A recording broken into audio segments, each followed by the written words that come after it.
Today, I thought of taking a slightly different approach. Last week, I recorded at the end of the day, causing me to upload slightly later than I would have wanted and at a time that I would not like to combine with the following workday again. Right now, it's still morning here, but the video will most likely be uploaded in the evening local time. I want to start this flashpoint with an unexpected development in Myanmar.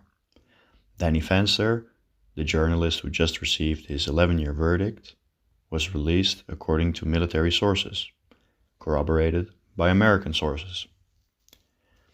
Just last week I briefly mentioned the fast-changing world we live in, this being a clear example of such. The decision, in my opinion, is a clear attempt by the Myanmar government not to aggravate the US. We do not know whether the release is a result of strenuous diplomatic pressure by the State Department or a sign of warming Burmese-US ties. This is your Global Security Flashpoint for the week of 15 to the 21st of November 2021. On Monday, the Ukrainian Foreign Minister visited Brussels and had a joint session with NATO Secretary General Stoltenberg on the recent mobilization of Russian troops along the border. Worries exist of Russia using military forces as it has done in the past, allegedly in Crimea and Georgia. This worry exists due to a substantial troop increase amassing on the border between Ukraine and Russia. British Special Forces are said to be ready to deploy 600 troops to Ukraine amid Russia invasion fears. A British task force of the SAS and Paras are set to mobilize to Ukraine as MI6 warns the Prime Minister that President Putin could be a threat to Ukraine and the West. Between 400 and 600 troops were said to be ready to either land or parachute in. An alleged source said, "The high readiness element of the brigade was told it may need to deploy at very short notice." On Tuesday, Uganda's capital Kampala was rocked by 2 explosions, leaving 20 injured. Police speak of an attack near Parliament. An alleged video showed a suicide bomber carrying a huge bag. On Tuesday, it was unclear what had happened. Later information indicated that over 30 people were hospitalized. 3 suicide bombers, 3 police officers were killed in the explosions.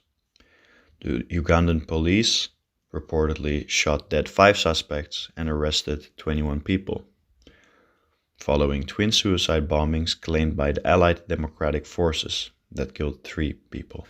The Allied Democratic Forces being a Ugandan Islamic rebel group that has pledged loyalty to the Islamic State. They also operate in the DRC, in the Democratic Republic of Congo. So don't be mistaken by the name of Allied Democratic Forces, because you might get the impression that it is perhaps a government entity when it is not. The Philippines on Thursday told China to back off.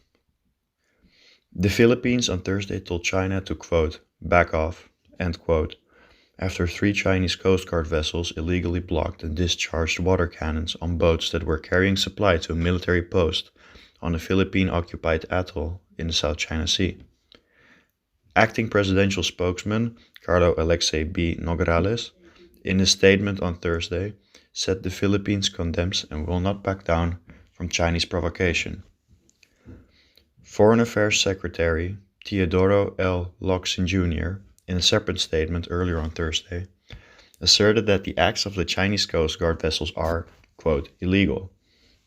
Another quote, China has no law enforcement rights in and around these areas. They must take heed and back off, end quote.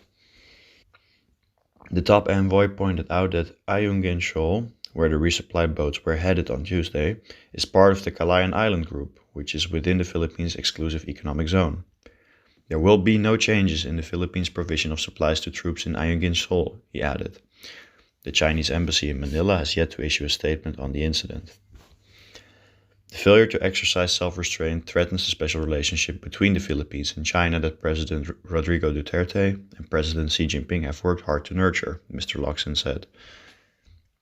Earlier this week, the United States reiterated its vow to assist the Philippines in case of an attack on its vessels in the South China Sea.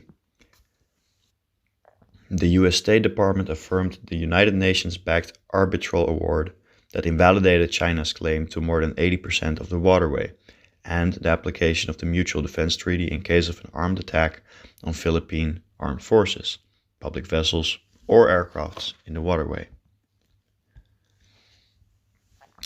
In Mexico, the bodies of 10 people were found in the central Mexican state of Zacatecas, 9 of them hanging from a bridge in apparent gang-related killings, according to local officials. The killings were likely linked to a dispute between criminal gangs that operate in the area. Gang-related violence in some parts of Mexico have intensified recently, including in the popular tourist zones of Quintana Roo.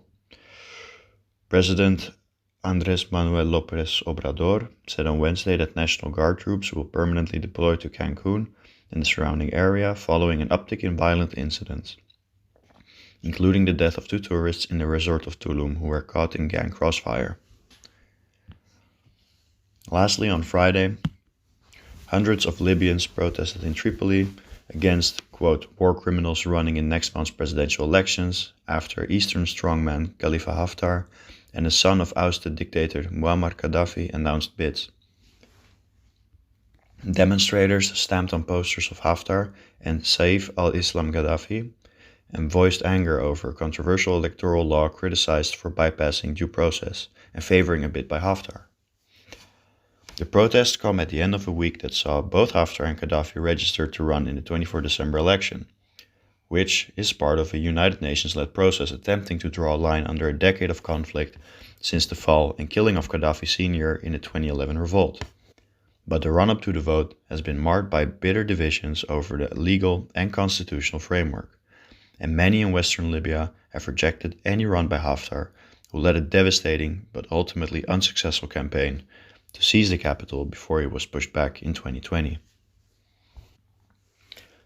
This has been your Global Security Flashpoint. See you all next week.